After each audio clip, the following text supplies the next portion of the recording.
हाय दोस्तों, कैसे हैं आप सभी। मैं डॉक्टर अनव्यास फिर से अपने यूट्यूब चैनल पर आप सभी का स्वागत कर रहा हूं और आशा कर रहा हूं सभी ठीक है, मस्त एंजॉय कर रहे हैं। 9th मोस्ट इंपॉर्टेंट क्वेश्चन पर मैं आ गया हूं। Consumer behaviour and marketing communication का सब्जेक्ट चल रहा है। जल्दी से देख लेते हैं 9th क्वेश्चन कौन सा है। और 9th क्वेश्चन से पहले वापस से रिक्वेस्ट, डिटेल वीडियो देख लीजिए।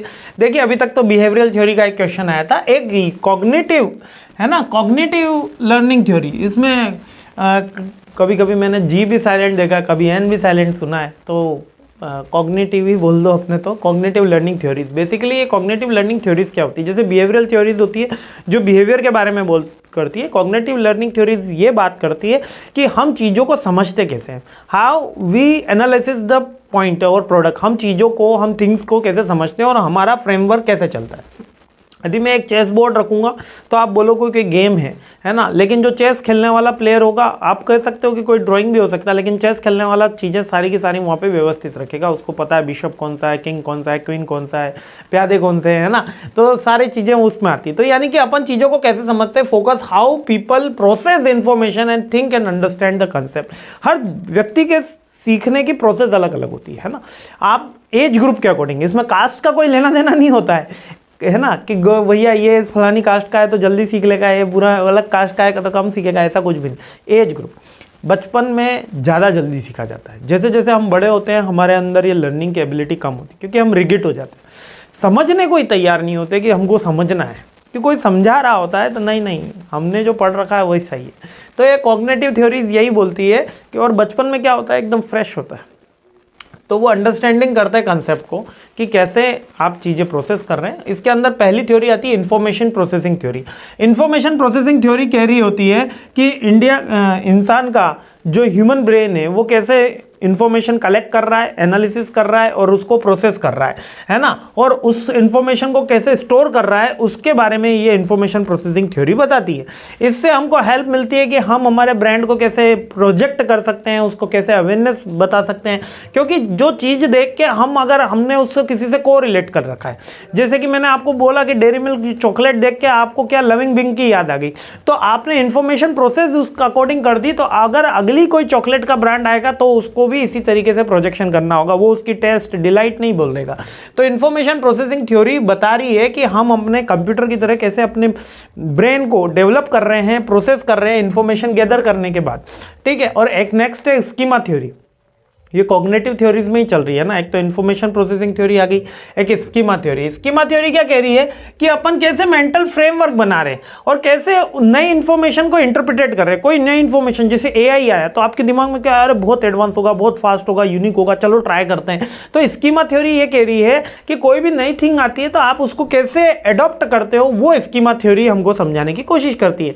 ये कहती है कि आप कैसे प्रोडक्ट को कैटेगराइज करते हो, ब्रांड्स को कैटेगराइज करते हो, कैसे करते हो, वो स्कीमा थ्योरी बता रही होती है, ठीक है। एक थ्योरी दूसरी थ्योरी के ऊपर ओवरलैप करती है, social cognitive theory. Social cognitive theory क्या कह रही है कि जो सोशल इन्फ्लुएंसर है, जो friend, family, society, reference group है, इसलिए मैंने फर्स्ट क्वेश्चन रेफरेंस ग्रुप भी रख लिया था ताकि अपन को ये सारी थ्योरी समझने में आसानी हो कि जो रेफरेंस ग्रुप है वो हमारे बाइंग बिहेवियर को या हमारे इंफॉर्मेशन प्रोसेस को कैसे चेंज कर पा रहे हैं। ऐसे मत करो, घर वाले क्या सिखाते हैं, पाँव मत हिलाओ, एब होती है, हाथ मत हिलाओ, एब होती है। ये इसलिए क्योंकि फिर वो बाद में वे ऑफ बिहेवियर भी बन जाता है। तो सोशल कॉग्निटिव थ्योरी के अंदर जो फ्रेंड्स, फैमिली, सोसाइटी हमारे बिहेवियर को, हमारे इंफॉर्मेशन प्रोसेस सिस्टम को जो चेंज करते हैं, वो सोशल कॉग्निटिव थ्योरीज के अंदर हम लर्न करते हैं और चेक करते हैं कि इस पे कंज्यूमर बिहेवियर का कहाँ पे इंपैक्ट आता है, और इसको कंज्यूमर बिहेवियर का एनालिसिस करने में भी हम ध्यान देते हैं। इसके साथ में एक क्वेश्चन और बन रहा है। क्या क्वेश्चन बन रहा है कि कंज्यूमर का जो परसेप्शन है, यानी कंज्यूमर कैसे सोचता है, उसको समझाओ। कंज्यूमर परसेप्शन का मीनिंग क्या है? कंज्यूमर परसेप्शन का मीनिंग है कि refers to the individual interpret and make sense of information, यानी कि वो कैसे उस इंफॉर्मेशन को समझता है और उससे क्या रिजल्ट निकालता है, उसी को ही कंज्यूमर परसेप्शन कहते हैं।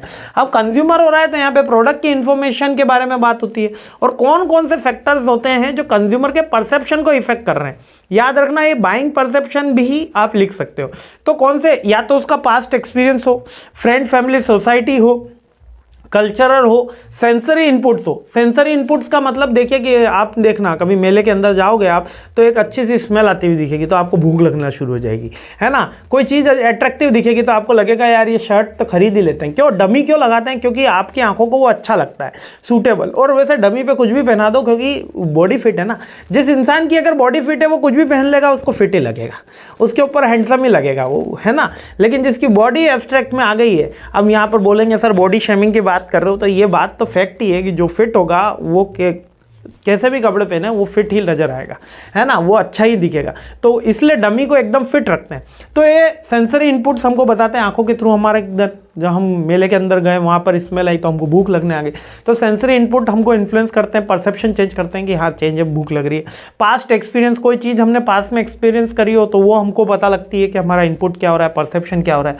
सोशली इन्फ्लुएंस, कल्चरल, उसके अंदर पर्सनल बिलीफ, भरोसा। एक तो होता है बिलीव यानी कि भरोसा, और एक बिलीव ये भी भरोसा होता है। लेकिन बिलीफ का मतलब कि हमने मान लिया है कि ऐसा ही होता है। ये कास्ट कल्चर कम्युनिटी में होता है कि भगवान है, ये माना आपने, तो बिलीफ के ऊपर बात आ गई, है ना। भरोसा, उसमें तर्क वितर्क नहीं किया जाएगा, है ना, तो बिलीफ हो गया। और एटीट्यूड कि मेरे को तो यही चीज़ पसंद है, मेरे को तो आज भी ड्रैगन बॉल जी देखना पसंद है। कोई कहता है क्यों पसंद है सर, इतने बड़े हो गए हो, अब तो नहीं देखना चाहिए, अब तो कार्टून छोड़ देने चाहिए। तो हम कहते हैं कि नहीं, ड्रैगन बॉल जैसी कोई सीरीज़ नहीं है। और जिस भी बच्चे ने ड्रैगन बॉल जी नहीं देखा उसको मैं मस्त रिकमेंड करता हूँ, गोकू और गोहान को देखो, बड़ा मज़ा आती है ना। और बहुत से बच्चों को तो आज भी हमारे, अगर हम सोसाइटी में बात करते हैं तो टॉम एंड जेरी लगा के बैठ जाते हैं। तो वो पर्सनल बिलीफ और एटीट्यूड भी होता है जो हमारा परसेप्शन डिसाइड करता है कि ये चीज़ें हमको कंफर्टेबल दे रही है। इसके अलावा मार्केटिंग और मीडिया मैसेज भी हमारा परसेप्शन चेंज करते हैं। जैसा न्यूज़ में दिखाया जाता है वैसा ही हम अपने बारे में सोचते हैं। इसलिए गवर्नमेंट सबसे पहले क्या करती है, मीडिया कंट्रोल का काम करती है ताकि लोगों का परसेप्शन चेंज करा जा सके। अगर 25 बार झूठ आपको दिखाया जाएगा तो आप भी उस झूठ को सच मान लोगे, यानी परसेप्शन चेंज हो जाएगा। कोविड के टाइम पे बहुत से लोगों के हार्ट अटैक आने का मेन रीज़न यही था कि उसका डर बहुत बताया गया कि ऐसा हो जाएगा, वैसा हो जाएगा, ऐसा हो जाएगा। फर्स्ट कोविड वेवलेंस पे मैं बात कर रहा हूँ। हाँ ठीक है, दिखाना चाहिए था, लेकिन उसको दिखाने से, उसको बंद करने से बहुत से लोग सिक्योर्ड हुए, जल्दी फास्ट रिलीफ हुए। तो ये भी दिखाया गया। बहुत से लोगों ने सुसाइड भी करा था कोविड के टाइम पे, इंडिया के अंदर नहीं, बाहर फ्रांस जर्मनी में लॉकडाउन के अंदर, क्योंकि वो एकदम से अलग हो गए थे, अपनी दुनिया से कट गए थे और परेशान हो गए थे, है ना, मतलब डिप्रेशन में चले गए थे, एंजाइटी काफी हाई हो गया था। वो परसेप्शन चेंज कर देता है हमारे मार्केटिंग। तो देखिए कौन कौन से परसेप्शन के पॉइंट है, जल्दी से रिवाइज कर लेते हैं।